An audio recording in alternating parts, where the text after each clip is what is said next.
Fiji is paradise. Unfortunately, the country has been infiltrated by a doomsday cult, Grace Road. And Grace Road says it's building heaven on earth. Grace Road? Nothing much about them. I've heard lots of rumors, but it was like none of my business. All I know is that they say they are a Christian-based restaurant, but from what I've heard from rumors, they said they're working under cults or something like that. They get in head but tell each other or go to the hospital. If they did something wrong, they'll be getting I heard that they'll get the hiding and all from the leaders. And when the time ask them, they'll just say that I fell. This is the place that is supposed to save a group of people from famine and nuclear fallout. A group of people that came from 8,000 kilometers away from here, from South Korea. I wonder also, all the people here in this bus and the people around, how aware are they of this sect and the stories around them? 반드시 정계에 들어갈 거야. 지배하고 다스리고 누리고 정복할 거야. How troubled is this paradise on earth really? Hai generasi yang haus literasi. Di video ini, gue mau bahas tentang seberapa powerfulnya sebuah sekte agama sampai-sampai sekte ini bisa punya kontrol yang gede banget di Kepulauan Fiji. Mungkin banyak dari kalian yang jarang dengar tentang negara yang satu ini ya. Tapi sebenarnya lokasi Kepulauan Fiji ini letaknya tuh nggak jauh dari Indonesia. Yang terletaknya itu di sebelah timur dari Papua, atau kalau mau versi lebih gampangnya, itu sebelah timurnya benua Australia. Dan di negara Fiji inilah ada sebuah sekte yang benar-benar makmur banget, yang udah berhasil monopoli berbagai bisnis di negara ini, sampai bahkan pemerintahannya pun juga nggak bisa berbuat banyak untuk ngusir sekte ini keluar. Bahkan sampai tahun 2025 ini. Nama sekte ini adalah Grace Road, dan yang menariknya adalah ini sekte tuh sebenarnya sekte yang berasal dari Korea Selatan ya. Seperti yang kita tahu, di Korea Selatan itu emang udah jadi ladangnya sekte. Yang kalau dari data di tahun 2021 aja, itu jumlah yang terdeteksi jadi anggota sekte itu ada sekitar 300.000 orang. Dan jumlah sekte sesat yang masih aktif itu jumlahnya ada di sekitar angka 300 sekte. In South Korea, cults have been flourishing for decades. In the early 2000s, an estimated 300,000 South Koreans were said to belong to 100 different groups. Today, more than 300 cults are active in the country. Jadi ini jumlahnya tuh banyak banget, dan salah satu sekte ini yang bernama Grace Road ini berhasil melakukan ekspansi sampai internasional. Kalian bayangin deh pokoknya, gila banget. Jadi di dalam video ini gue akan jelasin latar belakang munculnya sekte ini dalam video ini, dan kenapa mereka semua kok bisa sampai mendarat di Kepulauan Fiji. Sama gue juga bakal jelasin juga secara teorinya ya, kenapa tuh orang-orang bisa kepancing dan akhirnya memilih tinggal di dalam sebuah sekte ini. Karena kalau kalian lihat video-video atau berita-berita di media, itu juga nggak banyak informasi yang dalam tentang sekte yang ada di Fiji ini. Bahkan ada jurnalis independen juga yang berusaha bikin janji sama anggota-anggota Grace Road buat interview, tapi anggota dari Grace Road-nya itu selalu nggak ada di tempat, dan ketika mereka balas emailnya pun, mereka itu menolak untuk diinterview. Jadi sebenarnya emang aneh aja gitu. Kalau memang normal-normal aja kan nggak perlu sampai harus ditutup-tutupin juga kan. Jadi di dalam video ini gue bakal bahas lebih detail bisnis-bisnis apa aja yang dimiliki sama Grace Road, terus tanggapan pemerintah Fiji sama warga-warga lokal di sana tuh apa tentang keberadaan sekte ini, dan apakah Kepulauan Fiji ini bisa bebas dari cengkeraman sekte Grace Road ini. Dan karena poin yang ada di dalam videonya cukup banyak, jadi gue harap kalian tonton sampai habis ya, sebelum kalian ambil kesimpulan. Karena sebenarnya kalau jadi warga lokalnya Fiji, ini jadi dilema juga. Jadi langsung aja, let's take a closer look.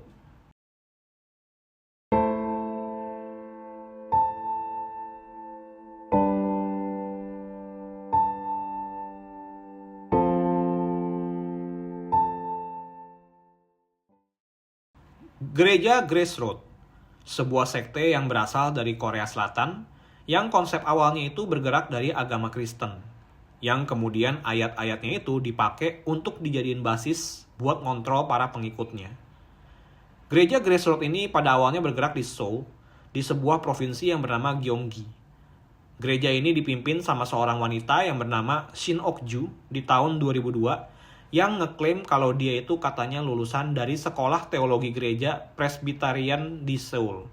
Yang kalau dicermatin lagi nih, soal Presbyterian ini adalah sebuah cabang aliran dari Kristen Protestan yang gerejanya itu dipimpin sama para penatua yang posisinya itu dipilih oleh jemaat.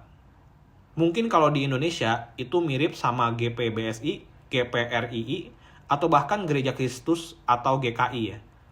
Dan Shin Ok-ju ini mengklaim kalau gereja Grace Road punya dia itu adalah cabang dari aliran Kristen Protestan tipe Presbyterian ini.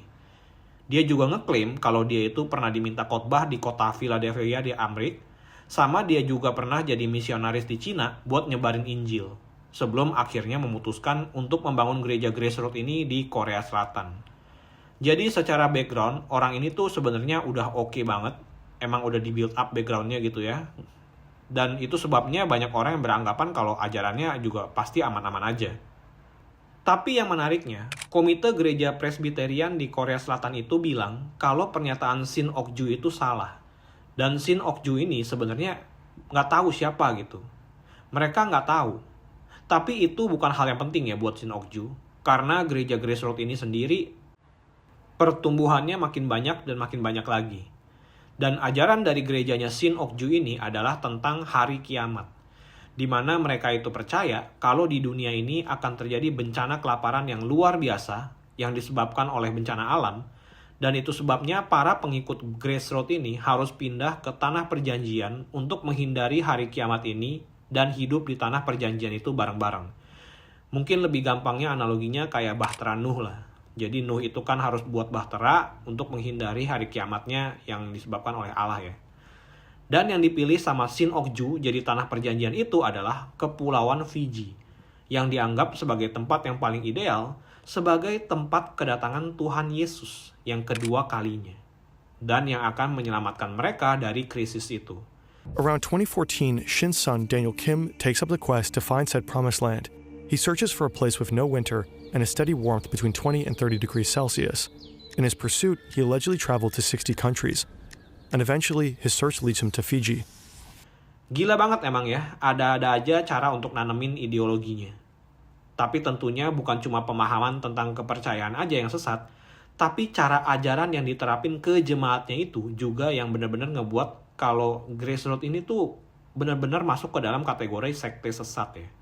What was that like, the 2 weeks?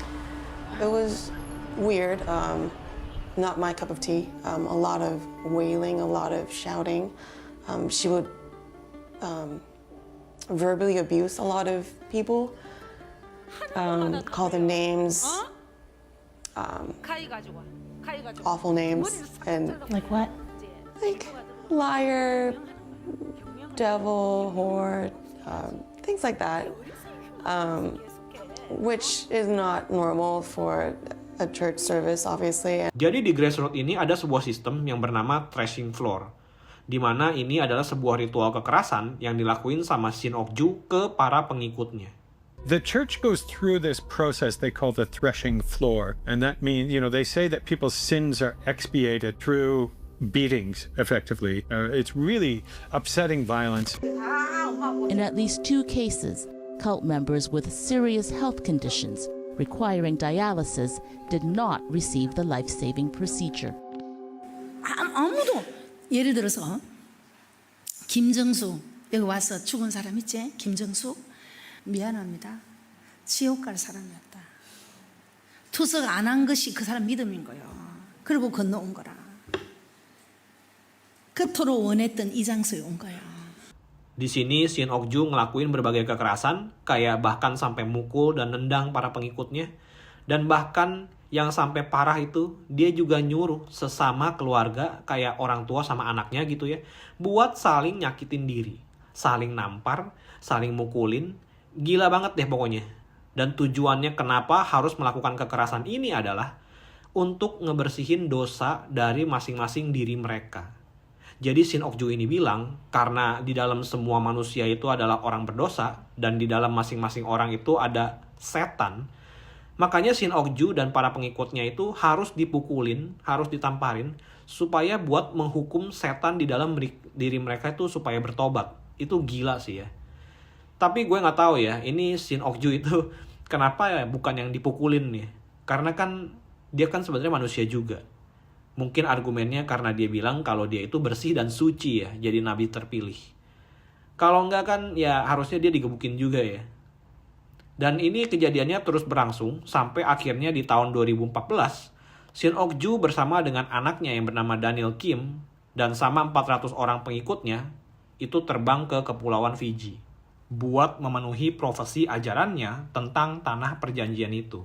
Dan di tempat inilah mereka melakukan infiltrasi besar-besaran di Kepulauan Fiji ini.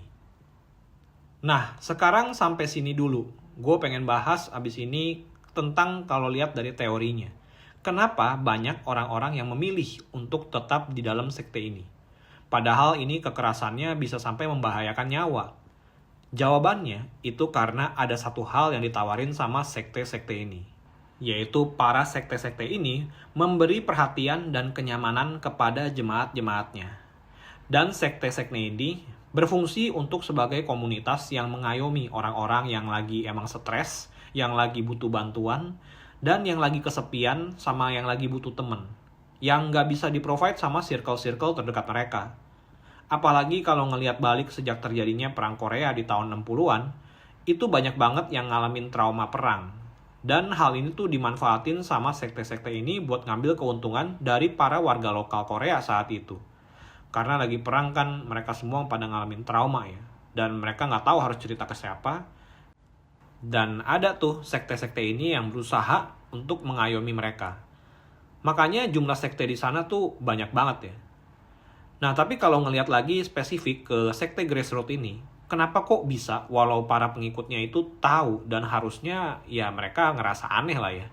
Kok mau sampai nampar anggota keluarga sendiri atau bahkan ditampar sama orang yang nggak dikenal? Ya alasannya yaitu karena mereka nggak bisa kabur ya. Jadi di dalam sekte ini, apalagi kalau ngelihat pengikut-pengikut yang udah pada pindah ke Fiji, itu paspor para pengikutnya semuanya diambil sama anggota-anggota dari Grace Road ini. Jadi pengikutnya nggak ada yang bisa kabur. Para jemaatnya harus tinggal di situ dan diawasin sama anggota-anggota gereja Grace Road. Jadi ini adalah strategi isolasi yang dilakukan sama Grace Road ke para jemaatnya ya. Semua informasi kagak ada yang bisa masuk, jadi jemaatnya mau nggak mau cuma bisa percaya dan nerima informasi yang diberikan sama anggota-anggota dari Grace Road aja. Itu alasan yang pertama. Yang kedua, itu karena anggota-anggota jemaat ini mengalami cara pikir yang sama. Mereka sama-sama percaya kalau waktu mereka itu ditamparin dan digebukin, itu mereka tuh sama-sama percaya kalau mereka itu lagi menghukum setan yang ada dalam diri mereka. Jadi ada collective belief. Mereka tuh sama-sama percaya hal yang sama. Dan ini ngebuat para jemaatnya itu punya identitas sosial. Yang jadinya mereka semua ngerasa diterima, mereka ngerasa punya tujuan dan value yang sama, mereka tuh ngerasa di-empower, mereka ngerasa senasib sepenanggungan. Akhirnya tuh mereka jadi makin kohesif lagi, makin nyatu lagi, dan mereka ngerasa menjadi bagian dari sebuah movement. Dan ini tuh powerful banget tuh. Bukankah kepercayaan yang kita pegang kayak agama, itu juga yang ngebuat masing-masing kita juga melihat sesama kita bahkan di negara bagian lain, walaupun terpisah di benua lain, tapi asal agamanya sama, kita tuh ngerasa harus ngebela kaum kita sendiri gitu. Yaitu sama, karena kita itu ngerasa mereka itu adalah bagian dari movement kita. Mereka itu sama dengan kita, karena value-nya sama. Dan bahkan mungkin mereka tuh justru menganggap kita yang kesian gitu, yang orang-orang yang normal yang kesian, yang belum tahu kebenarannya kayak mereka. Apalagi kalau mereka itu benar-benar percaya kalau mereka semua tuh bakal tetap selamat kalau tinggal di Fiji. Kan tanah perjanjian itu di Fiji. Jadi itu jadi susah banget buat ninggalin konsep itu, apalagi buat kepikiran buat kabur dari Fiji, buat pulang ke Korea Selatan ya. Masa ninggalin tanah perjanjian, makanya banyak juga yang nggak mau balik ke Korea Selatan. Yang jadi good news-nya adalah, waktu Shin Ok-ju ini ada di Fiji, banyak video-video dan juga gosip-gosip yang beredar tentang sekte ini, sampai akhirnya beberapa bukti itu juga muncul ke permukaan lah. Dan ketika Shin Ok-ju ini memutuskan untuk balik ke Korea Selatan di tahun 2018, akhirnya dia malah berhasil ditangkap di airport Korsel di Incheon. Dan akhirnya dijatuhin hukuman 6 tahun di penjara. Cuma yang jadi bad news-nya adalah, walaupun pemimpinnya ini ditangkap, Buktinya itu nggak cukup kuat dan akhirnya Operation Grace Road ini yang ada di Fiji itu tetap berjalan. Dan di sana, Grace Road ini udah benar-benar punya kontrol yang besar banget di negara Fiji. Nah, cara sekte Grace Road ini masuk ke negara Fiji itu juga pinter ya guys. Jadi mereka tuh nggak langsung dibombardir, masuk pendekatannya langsung menjadi sebuah sekte sistem kepercayaan kayak di Korea Selatan gitu ya. Tapi tuh mereka masuk ke sana sebagai bisnis dulu. One should ask the question is, why did they come in as a business first rather than as a church? Right? So they had obviously already a methodology, an approach to come in. So they'll come in as a business, they set up as an foreign investor, and then they move from there. In April 2014, Grace Road established their presence in Fiji with this farm, 3.8 hectares of land, more than enough space to grow rice and vegetables. So far, so good. Given the whole incoming global famine thing, it probably makes sense to cultivate their own rice, feed the world during a time of hardship, and so on. But then something strange started to happen. The cult started to expand rapidly. In 2015, they opened their restaurant, Grace Road Kitchen, followed by Noodle Story, Sunny Pizza, Awesome Grill, Fierce Chicken, Snowy House, and Patisserie Pacifica. Grace Road also launched their own construction company, designing and building for their own businesses, for private clients, and even for the government. As befits true Christians, after Cyclone Winston in 2016, they helped rebuild this village.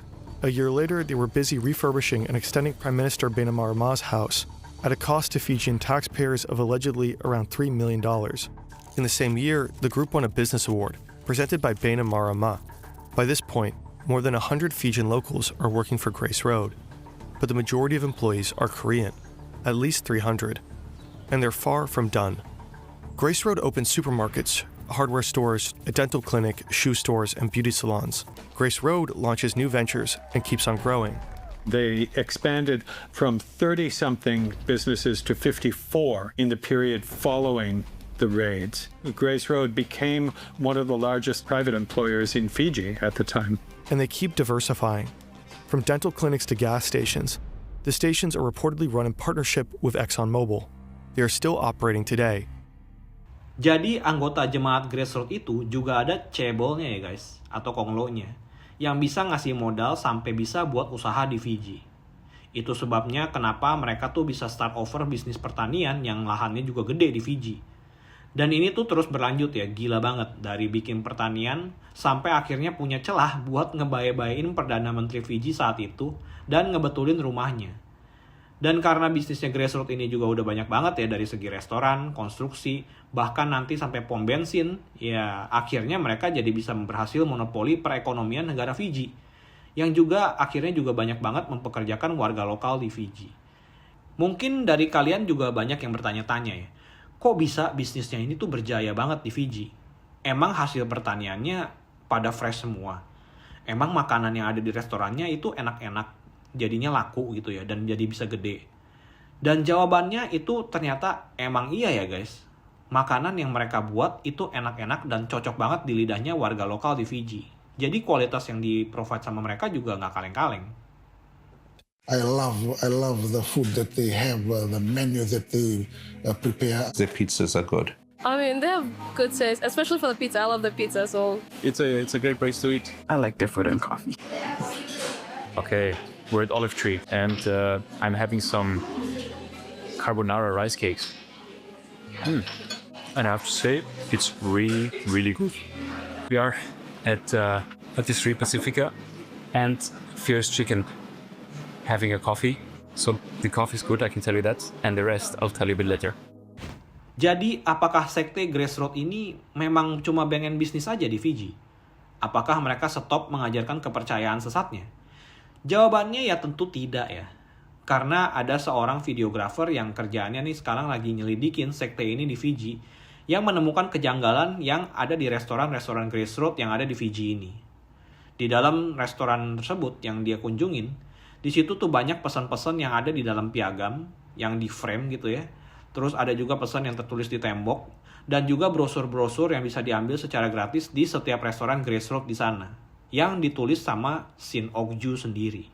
Dan ini semua tuh ya proses brainwash-nya mereka, pesan-pesan dan juga visi tentang Grace Road ini. Dan ini yang ngebuat jadi pertanyaan, Sebenarnya tuh apakah warga lokal Fiji tahu tentang keberadaan Grassroots ini sebagai sekte sesat? Ketika warga lokal ditanya pun tentang hal ini, karena mereka tuh nggak bisa ngejawab ya, informasi yang mereka tahu tentang Grassroots ini soalnya juga minim, nggak ada di media juga, dan juga jadinya itu ngebuat mereka antara takut salah jawab, atau ya mungkin mereka sebenarnya tahu, tapi mereka memilih aja untuk nggak ngejawab yang aneh-aneh. Karena powernya Grassroots di sana itu gede banget ya. Nah, sekarang kita lihat dari perspektif pemerintah Fiji di sana tentang Grassroots ini. Jadi di tahun 2014, waktu Grassroots ini juga memutuskan untuk mendarat di Fiji. Fiji itu lagi dipimpin sama Perdana Menteri yang bernama Frank Bainimarama. Perdana Menteri ini punya background sebagai orang militer yang juga pada saat itu mengontrol warganya itu dengan kekerasan juga sampai tahun 2022. Pada saat itu informasi yang ada di media juga banyak yang disensor ya, dan kebebasan berpendapat juga nggak ada. Jadi rakyat Fiji juga pada saat itu juga nggak banyak bisa melawan, ya mereka cuma bisa protes-protes aja gitu. Tapi ya karena mereka juga pemerintahnya juga pakai militer gitu ya, nggak bisa berbuat banyak jadinya, makanya terjadi banyak kekerasan. Dan seperti yang gue jelasin sebelumnya juga, apalagi Grassroots yang akhirnya tuh berhasil menemukan celah buat ngeberesin rumahnya Perdana Menteri Bainimarama ini, ya bisa disimpulkan akhirnya dengan cukup jelas kalau di antara mereka itu terjalin hubungan yang baik. Dan ini sebabnya juga yang jadi alasan kenapa warga Fiji itu kelihatannya tuh males buat ngasih pendapatnya tentang Grassroots ini, atau takut juga. Ya karena wajar aja sih kalau pada warganya tuh pada takut. Karena kan mereka juga takut juga jadi sasaran kekerasan ya pada saat itu. Dan kalau dari sisi Grassroots, hal ini emang udah jadi dalam agendanya Grassroots pada waktu Shin Ok-ju juga masih ada di Korsel. 반드시 정계에 들어갈 겁니다. 정으로 돼 있어도 그들은 이게 안 저가니까 안 돌아가니까 그러면서 어떻게 할까 하고 우리가 지배하고 다스리고 누리고 정복할 거야. Yang mereka itu memang udah berencana buat mendapatkan power sama kontrol juga. Jadi emang mereka tuh udah berencana ke tanah perjanjian itu emang buat ngontrol negaranya juga. Seberapa jauh power dan kontrol dan roadmap juga yang dimiliki sama Grassroots ini. Jadi di tahun 2018 sebenarnya bukan cuma Shin Ok-ju aja yang ditangkap, tapi kepolisian Fiji juga nangkep Daniel Kim, yaitu anaknya Shin Ok-ju yang ngurusin operasional Grassroots di Fiji. Tapi sayangnya, kepolisian dan warga Fiji itu nggak punya cukup bukti, dan mereka juga sebenarnya juga nggak ada yang peduli sama isu ini. Jadinya Daniel Kim ini ya dilepas dan akhirnya ngelanjutin bisnisnya secara biasa. Daniel Kim became the effective leader of the church. He's got, the money of his contributors, of his church members. He's also got access to a great deal of leverage in terms of development loans and various other things. Yang sebenarnya tuh bisa dibilang polisinya yang emang nggak mau investigasi lebih lanjut aja. Jadi secara politik pun, Grassroots ini tuh emang udah punya cengkeraman yang kuat di Fiji. Sampai-sampai bahkan ExxonMobil yang jadi supplier buat pom bensin mereka itu juga mau kerjasama dengan Grassroots ini. Walaupun pada akhirnya di tahun 2023, akhirnya Perdana Menteri Bainimarama ini berhasil dilengsarkan dan diganti sama Sitiveni Rabuka yang benar-benar menentang keberadaan Grassroots di Fiji. Dan sejak kepemimpinan Perdana Menteri yang baru ini, Grassroots mulai dicap lagi sebagai sekte sesat. Dan Perdana Menteri yang baru ini tuh mulai berusaha buat ngedeportasi anggota-anggota jemaat Grassroots yang ada di Fiji. 2023, September 7th. The newly elected Fijian government is cracking down on the cult. I can tell you there's a task force of government that is looking at the matter of the Grassroots. There's a whole range of concerns about Grassroots and its existence here in Fiji. 6 members of the cult are declared prohibited immigrants after the South Korean government nullified their passports. 2 members get deported. 2 more are released after a court injunction. The last 2, including Daniel Kim, are said to be on the run. Seharusnya dari sini adalah awal mula pembersihan kekuasaan Grassroots di Fiji. We are not human. Everyone we know who knows about us. Do we look like a Kurd? If the Kurd, why are so many of the customers supporting us? So I want to deliver this message to the people that this is not a legal thing. This is illegally, and we are not happy about it. How they can do that? Daniel Kim juga udah mulai disorot lagi keadaannya. Tapi sayangnya, Grace Road claims in a statement that it creates jobs for rural development and employs over 800 local workers, making it one of the country's biggest employers. Well, look, let's be realistic. Grace Road is a significant economic driver. Tourism has not rebounded to the levels that existed pre-COVID. Grace Road is an alternative employer to the tourism industry. And so if you pull the plug, summarily on 54 companies operating across swath of the country's main island, that could have some pretty serious repercussion. Jadi Grace Road ini karena udah tertanam sebagai bisnis di Fiji secara masif pula, akhirnya malah jadi penggerak ekonomi mayoritas dari negara Fiji. Yang ngebuat tuh kalau misalnya Grace Road itu semuanya diusir, itu malah perekonomiannya Fiji bakal kolaps. Dan di sini para penduduk dan pemerintahan Fiji itu dihadapin sama sebuah dilema. Apakah harus nendang Grace Road keluar dari negaranya dan merelakan banyak penduduk lokal kehilangan pekerjaan, bahkan harus kehilangan juga penggerak ekonominya? Without a doubt, they have a business model that's unique. And without a doubt, they've actually stimulated economic development, economic growth in areas that didn't have this. They've employed people. That's a reality. But there's also a lot of negatives. Dan di saat-saat mereka terancam seperti ini, apa yang dilakuin sama Grace Road? Ya, mereka berusaha cari tempat lain lagi buat ekspansi bisnis ya. The president of Nauru, which is a tiny island nation of about 20,000 people, has extended an invitation to Daniel Kim, asking him to come and work his economic magic on his tiny island to see, what he can do to help the economy of Nauru. Wajar aja kan ya, kalau udah ada tanda-tanda mau diusir, ya harus siap-siap cari tempat baru kan. Ini semua adalah cerita tentang bagaimana sebuah sekte itu berhasil mengontrol sebuah negara. Lewat bisnis biasa yang awal-awal berdiri, terus mulai menyebar ke berbagai bidang, sampai berhasil akhirnya monopoli berbagai jenis bisnis di sana. Yang kompleks banget caranya ya. Dan bahkan hasilnya sampai sekarang pun juga kompleks banget. Yang ngebuat mereka itu jadi susah banget buat diusir. Dari cara mereka juga ngebuat gimana pemerintahan Fiji tuh benar-benar bergantung sama benefit yang mereka bawa. Ini sebenarnya tuh nggak jauh beda sama kolonialisme modern yang terjadi di negara Indonesia juga kan. Kalau nggak ada Google, nggak ada YouTube, nggak ada Gojek, nggak ada TikTok, nggak ada ChatGPT, negara Indonesia bisa buat apa? Mau merdeka ada tenang-tenangin semua para pebisnis internasional dari Indonesia? Nggak bisa jawabannya. Itu artinya kita harus balik ke zaman purba kan. Dan apa penyebabnya? Ya karena negara ini memang nggak mampu buat bikin sendiri. Karena perusahaan yang buat lapangan pekerjaannya juga dikit. SDM-nya juga nggak kuat. Belum lagi investasi yang dikasih negara ini kayak buat UMKM aja deh sekarang. Itu kan juga nggak banyak. Pembangun-pembangun usaha di sini yang ada malah dipersulit. Inovasinya juga terlalu minim. Akhirnya, berapa banyak startup buatan Indonesia sendiri itu gagal. Dan kalaupun ada yang berhasil, malah diambil alih sama investor asing. Kenapa investor Indonesia lokal nggak ada yang mau invest dulu di startup ini? Atau seenggaknya kalau misalnya emang udah berhasil gitu ya, beli gitu. Jawabannya selain karena emang dari duitnya nggak cukup ya pasti. Karena ini kan negara berkembang ya. Ya karena mentalitasnya jawabannya juga berbeda. Karena investor di sini itu ngelihatnya langsung pengen cuannya kapan. Jadi kalau misalnya startup yang emang harusnya bermoney dulu fasenya, mereka nggak suka. Investor di sini tuh pengennya langsung ngelihat ada uangnya dulu dan growth income-nya itu profitnya benar-benar bertumbuh.